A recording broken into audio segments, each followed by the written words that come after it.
This week's Parsha is Parshat Behar, and it's a very difficult one for most people to relate to, especially those not living in the land of Israel. And that's because in it, God tells Moshe on Mount Sinai to tell the people when they enter the land of Israel, every seventh year should be a sabbatical for the land, and every seventh seventh of the 7 years, meaning after the 49th year, there's a jubilee year, and there are many laws pertaining to the Shemitah and Yovel, the sabbatical and jubilee years of not working the land, not planting and harvesting, and not rescinding debts, letting slaves go free, land going back to its original owner, many laws. And most of them um, obviously the people outside of the land don't relate to, and the people inside the land, most of us are not farmers, and our major concern is really what can we eat, what can we purchase, and what we can't purchase.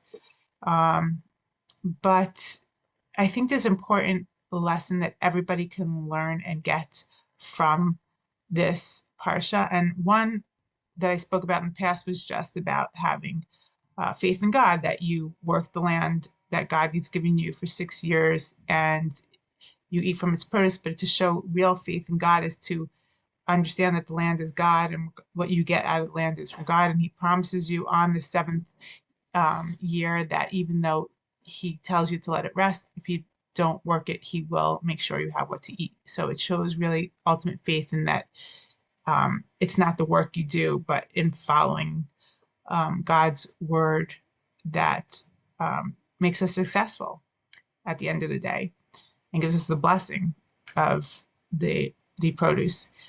But that's one aspect of it. But another thing that I think is really important that everybody can relate to is the fact that God uses these words. He says, Shabbat, Shabbaton la'aretz. It should be a complete rest for the land.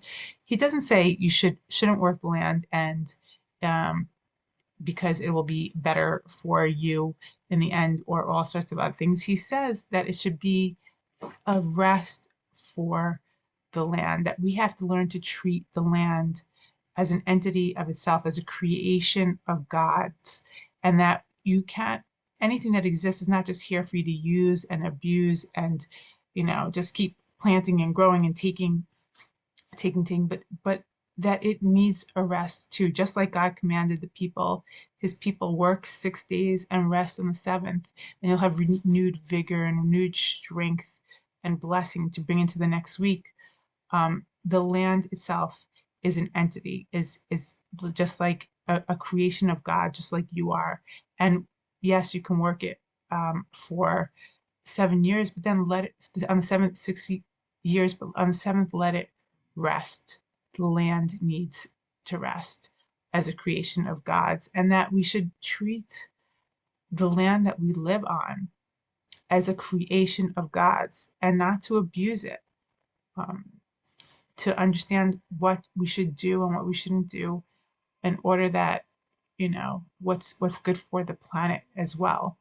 And it's a very important point. I mean, if you look at what's going on today on our planet and so many concerns we have, if we're more mindful and if we treated the land and planet Earth with more respect,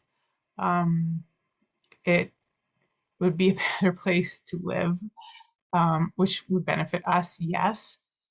But I think just the fact that it's here and a creation of God's means we should treat it with respect and dignity that it deserves.